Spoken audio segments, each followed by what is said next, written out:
ഈശോ മിശിഹായ്ക്ക് സ്തുതിയായിരിക്കട്ടെ. ഇന്ന് ഞാൻ നിങ്ങളുമായിട്ട് വചനം പങ്കുവെക്കുന്നത് ഞാൻ നേരത്തെ പങ്കുവെച്ച കാര്യങ്ങൾ തന്നെയാണ്. എന്നാലൊരു പ്രത്യേക കാര്യം ഇവിടെ പറയാനുണ്ട്. അതുകൊണ്ടാണ് ഈ ജീവിക്കുന്ന ദൈവത്തിൻ്റെ മുദ്രയെക്കുറിച്ച് എപ്പിസോഡ് 8 വരെ ആയിട്ടുള്ളത്. ഇപ്പോൾ ഇത് എപ്പിസോഡ് 9 അതിനകത്ത് ഞാൻ വളരെ കാര്യമായിട്ട് അതിനെപ്പറ്റി പറഞ്ഞിട്ടുണ്ട്. വാട്ട് ഈസ് ജീവിക്കുന്ന ദൈവത്തിൻ്റെ മുദ്ര, seal of the living God. അപ്പോൾ അതിനെക്കുറിച്ച് എല്ലാവർക്കും ഇപ്പോൾ അറിവുകളില്ല എന്ന് ഞാൻ മനസ്സിലാക്കുന്നു. കുറച്ച് പേർക്കുണ്ട് എന്നുള്ളതല്ലാതെ ബാക്കി എത്ര പേർക്ക് ഇതിനെക്കുറിച്ച് അറിവുണ്ടെന്നുള്ളത് അറിയാൻ പറ്റുന്നില്ല. അപ്പോൾ ഇത് മാത്യു ജോൺ അല്ലെങ്കിൽ മാത്യു കുന്നത്തുമറ്റം, ഫാദർ മാത്യു കുന്നത്തുമറ്റം നാഗപ്പൂരിലുള്ളൊരു അച്ഛനാണ്. അച്ഛൻ ഇതിനെ നമുക്ക് വേണ്ടുന്ന എല്ലാ സഹായങ്ങളും ചെയ്തു തരും. ഈ seal of the living God അദ്ദേഹത്തിൻ്റെ കയ്യിലുണ്ട് എന്ന് പറഞ്ഞു കഴിഞ്ഞാൽ പ്രിൻ്റ് ചെയ്ത് വെച്ചിട്ടുണ്ട്. ഇനി വേണേൽ കൂടുതൽ പ്രിൻ്റ് ചെയ്യുന്ന അച്ഛൻ പറഞ്ഞത്, പക്ഷേ നമ്മളതിൻ്റെ പണം അയച്ചു കൊടുത്താൽ മാത്രം മതി. അച്ഛനത് നമ്മുടെ അഡ്രസ്സും കാര്യങ്ങളും അയച്ചു കൊടുത്തു കഴിഞ്ഞാൽ അത് നിങ്ങൾക്കത് ലഭിക്കും. നിങ്ങൾക്ക് നിങ്ങളുടെ ഭവനത്തിന് ചുറ്റും പ്രൊട്ടക്ഷൻ കിട്ടാൻ വേണ്ടിയാണ് seal of the living God. അതിൻ്റെ ഞാനൊരു സാമ്പിള് പറ്റുമെങ്കിൽ ഞാനത് ഈ എപ്പിസോഡിൽ ഈ വീഡിയോയിൽ അപ്ലോഡ് ചെയ്യാൻ ശ്രമിക്കുന്നതാണ്. അപ്പോൾ ഈ seal of the living God എന്ന് പറയുന്നത് നമുക്ക് ദൈവം നമ്മളോട്, പിതാവായ ദൈവം നമ്മളോട് കാണിക്കുന്ന വലിയൊരു കരുണയാണ്.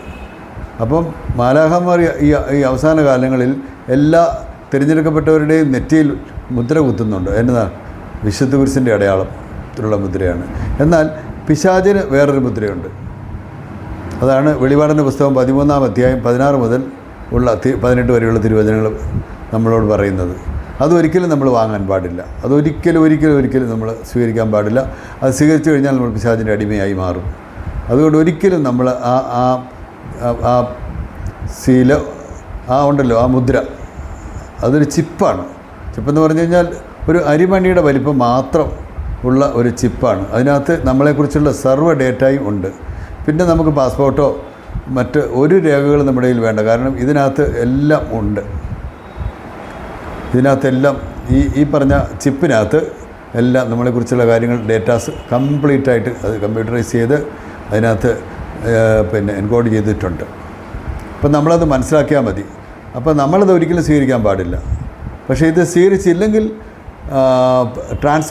മണി ട്രാൻസാക്ഷനോ മറ്റ് ട്രാൻസാക്ഷൻസോ ഒന്നും നടക്കുകയില്ല. പക്ഷേ അത് സ്വീകരിച്ചാൽ നമ്മൾ പിശാചിൻ്റെ അടിമയായി പോകും. അപ്പം ഇത് പിന്നെ എന്ത് ചെയ്യും എന്നുള്ളൊരു ചോദ്യം വരുന്നുണ്ട് അവിടെ. അപ്പം നമ്മളവിടെ ദൈവം രക്ഷിക്കുക എന്നുള്ളതാണ്. തിരഞ്ഞെടുക്കപ്പെട്ടൊരു ദൈവം രക്ഷിക്കും. ഒരുപക്ഷെ നമ്മൾ ഓരോ റെഫ്യൂജി സ്ഥലങ്ങളിലോട്ടൊക്കെ മാറ്റപ്പെടും. ഇല്ലെങ്കിൽ നമ്മൾ വാളിനിരയാകും, കർത്താവിന് വേണ്ടി മരിക്കേണ്ടി വരും. ഇതൊക്കെയാണ് അതിനുള്ള ഓൾട്ടർനേറ്റീവ്സ്. പക്ഷേ അതിന് ദൈവം നമുക്ക് ശക്തി തരും. നമ്മുടെ പൂർവ്വപിതാക്കന്മാർ, നമ്മുടെ ആ രക്തസാക്ഷികളായിട്ട് മരിച്ച എത്രയോ പേരുണ്ട് അല്ലേ? അവർക്കെല്ലാം ദൈവമാണ് ശക്തി കൊടുത്തത്. പക്ഷേ മണി ട്രാൻസാക്ഷൻ വേണമെന്ന് നിർബന്ധമുണ്ടെങ്കിൽ ഇത് എടുക്കുക. പക്ഷേ എടുത്തു കഴിഞ്ഞാൽ നമ്മുടെ ആത്മാവ് എന്നേക്കുമായിട്ട് നഷ്ടപ്പെട്ടു പോകും. അപ്പോൾ ഞാൻ ഈ വെളിപാടിൻ്റെ പുസ്തകം 13-ാം അധ്യായത്തിൽ നിന്നുള്ള തിരുവചനം ഒന്ന് വായിച്ച് കേൾപ്പിക്കാം നിങ്ങളെ. അത് വായിച്ച് കേൾക്കുമ്പോൾ ഒരുപക്ഷെ നിങ്ങൾക്കത് കുറച്ചുകൂടെ മനസ്സിലാകും. അതായത് വെളിപാടിൻ്റെ പുസ്തകം 13-ാം അധ്യായം 16 മുതൽ ഉള്ള തിരുവചനങ്ങൾ. വലിയവരും ധനികരും ദരിദ്രരും സ്വതന്ത്രരും അടിമകളുമായ എല്ലാവരുടെയും വലത്ത് കൈയിലോ നെറ്റിയിലോ മുദ്ര കുത്തണമെന്ന് അത് നിർബന്ധിച്ചു. അതെന്ന് പറഞ്ഞാൽ ആരാ? ആൻറ്റിക്രൈസ്റ്റ്. അന്നത്തെ ഭരണാധിപനാണ് ആൻറ്റിക്രൈസ്റ്റ്. 3.5 വർഷമാണ് പറഞ്ഞിരിക്കുന്നത്. 1290 ദിവസം, 3.5 വർഷം.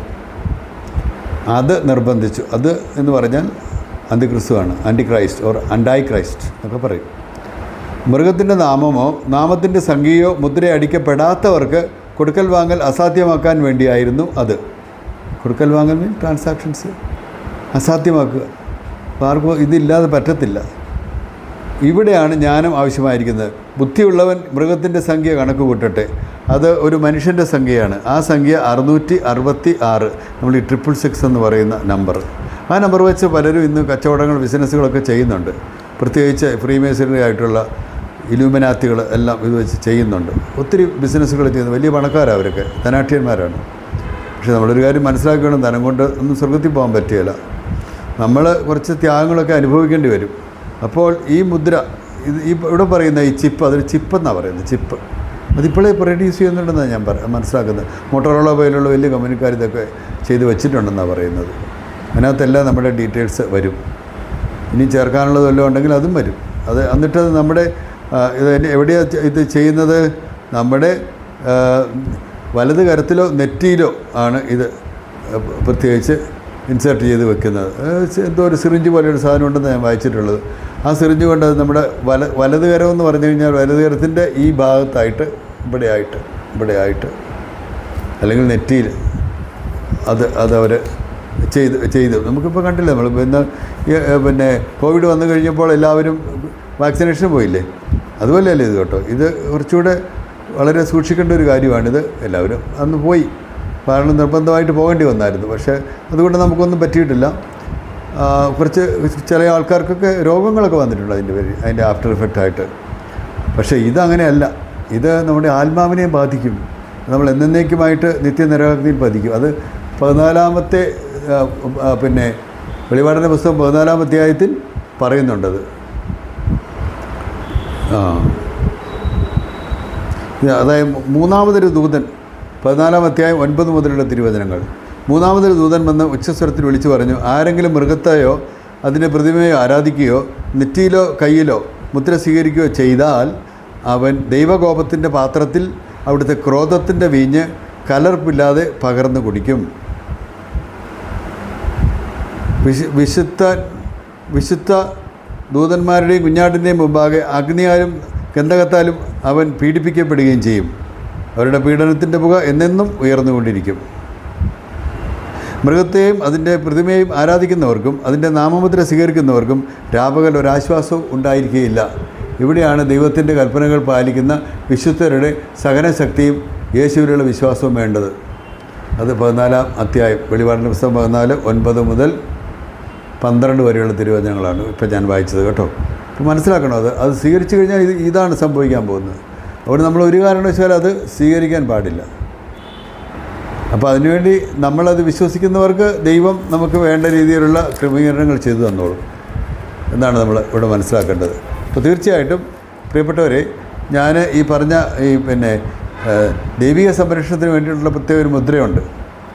ഞാൻ പറഞ്ഞല്ലോ, അത് ക്രൂസൈഡ് പ്രേയേഴ്സ് എന്ന് പറഞ്ഞൊരു ഒരു പ്രയർ ബുക്കും ഉണ്ട്. അതിന് നിങ്ങൾക്ക് വേണ്ടി അച്ഛനോട് ചോദിക്കാം. ക്രൂസൈഡ് പ്രേയേഴ്സിൻ്റെ ആ പ്രയർ ബുക്ക് കൂടെ അയച്ചു തരാം. മലയാളത്തിലും ഇംഗ്ലീഷിലും ഉണ്ടെന്ന് എനിക്ക് തോന്നുന്നു. മലയാളത്തിൽ ഏതായാലും ഉണ്ട്.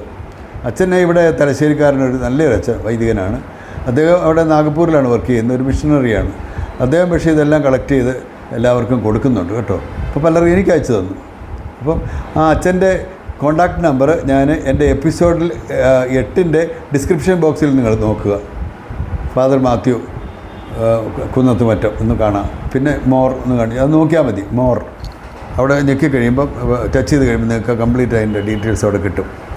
എന്നിട്ട് ആ നമ്പറിൽ കോൺടാക്റ്റ് ചെയ്തിട്ട് ഒന്നെങ്കിൽ വാട്സപ്പ് വഴിയോ അല്ലെങ്കിൽ നേരിട്ട് വിളിക്കുകയോ ചെയ്യുക. അച്ഛനോട് പറയുക, അച്ഛൻ്റെ അടുത്ത് പൈസ അയച്ചു കൊടുക്കുക. ഗൂഗിൾ പേയിൽ പൈസ അയക്കാമെന്ന് അച്ഛൻ പറഞ്ഞത്.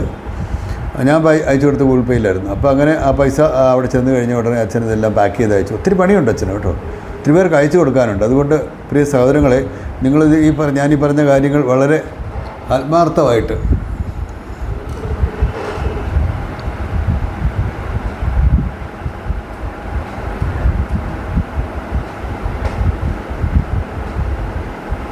പ്രിയ സഹോദരങ്ങളെ, ഞാനീ പറഞ്ഞ കാര്യങ്ങൾ നിങ്ങളത് ശ്രമിക്കുക. തീർച്ചയായിട്ടും ദൈവം നമ്മളെ എല്ലാവരെയും രക്ഷിക്കും. നമ്മളുടെ ഭവനങ്ങൾക്ക് സംരക്ഷണം നൽകും. നമുക്ക് കർത്താവിൻ്റെ സന്നിധിയിലേക്ക് പോകുവാൻ സാധിക്കും. അങ്ങനെ നിത്യമായ ശാന്തിയിലേക്ക്, സമാധാനത്തിലേക്ക് കർത്താവിനോടൊപ്പം എന്നും ജീവിക്കാനും പറ്റും. അതാണ് നിത്യത എന്ന് പറയുന്നത് അല്ലേ. അപ്പോൾ തീർച്ചയായിട്ടും ദൈവം നമ്മളെ എല്ലാവരെയും അനുഗ്രഹിക്കട്ടെ. ഞാൻ ഇതിനിടയ്ക്ക് 1-2 ഈ ഇംഗ്ലീഷിലുള്ള the seal of the living God ഉണ്ട്, മലയാളത്തിൽ ജീവിക്കുന്ന ദൈവത്തിൻ്റെ മുദ്ര എന്ന് പറയുന്നത്. അത് രണ്ടും അപ്ലോഡ് ചെയ്യാനായിട്ട് ഞാൻ നോക്കുന്നുണ്ട്. നിങ്ങളത് കഴിവുള്ളത്തോളം പലർക്കായിട്ട് നിങ്ങളത് സ്പ്രെഡ് ചെയ്യണം കേട്ടോ. അതുപോലെ തന്നെ നിങ്ങൾ സബ്സ്ക്രൈബ് ചെയ്യണം. നിങ്ങൾ എനേബിൾ ദ ബെൽ ഐക്കൺ, അപ്പോൾ നോട്ടിഫിക്കേഷൻസ് കിട്ടിക്കൊണ്ടിരിക്കും. Thank you so much. God bless you all.